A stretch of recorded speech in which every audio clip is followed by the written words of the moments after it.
দিছপুৰ আৰক্ষীৰ জিম্মাত মহাপ্ৰবঞ্চক ৰূপম শইকীয়া যোৰহাটৰ পৰা দিছপুৰ আৰক্ষীক গ্ৰেপ্তাৰ কৰা ৰূপমক আজি হাজিৰ কৰোৱা হ'ব CGM আদালতত যোৰহাটৰ অজন্তা বাইপাছৰ সমীপত এনফোৰ্সমেন্ট ইন্সপেক্টৰ বুলি ভুৱা চিনাকিৰে ভাড়া ঘৰত আছিল ৰূপম শইকীয়া বহু লোকৰ বিলাসী গাড়ী চলাহী কথাৰে নি অন্তৰ্ধান হৈছিল ৰূপম স্কৰপিঅ বলেৰো আৰ্টিগা ফ্ৰংক্স থাৰ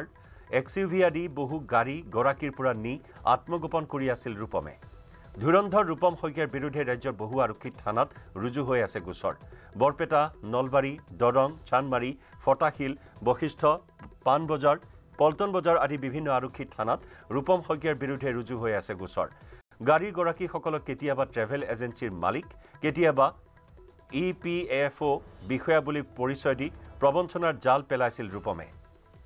অইল LNTকে ধৰি বিভিন্ন ক্ষেত্ৰত গাড়ীৰ প্ৰয়োজন বুলি চলাহী কথাৰে গাড়ীসমূহ হৰকাইছিল গৰাকীৰ পৰা বহু লোকক গাড়ী লাগে বুলি কৈ গাড়ী কিনাইছিলেও ৰূপমে গাড়ী ক্ৰয় কৰাৰ পাছত সেই গাড়ী লিজত লয় এই মহাপ্ৰবঞ্চকটোৱে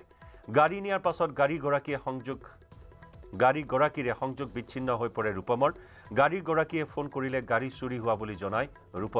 ৰূপমে মিৰ্জাৰ বজৰংগী শ্বৰুমৰ স্বত্বাধিকাৰী ৰিংকু আৰু জিতুৰে মিলি গাড়ীসমূহ জালিয়াতিৰে বিক্ৰী কৰে কম দামত গাড়ী গৰাকীক অৱগত নকৰাকৈ গাড়ীৰ পঞ্জীয়ন আন লোকৰ নামলৈ ট্ৰান্সফাৰ কৰাইছিল এই চক্ৰটোৱে মাত্ৰ ৫-৬ লাখ টকাৰ বিনিময়ত বিক্ৰী কৰিছিল বিলাসী বাহনসমূহ পলাকবাৰী এলেকাৰ পৰা আৰক্ষী উদ্ধাৰ কৰিছে কেইবাখনো গাড়ী শেহতীয়াকৈ ৰূপম শইকীয়াক গ্ৰেপ্তাৰ কৰিলেও ৰূপমৰ সহযোগী ৰিংকু আৰু জিতু এই পৰ্যন্ত পলাতক প্ৰবঞ্চক চক্ৰটোৰ সৈতে আন লোক জড়িত থকাৰো সন্দেহ কৰিছে আৰক্ষীয়ে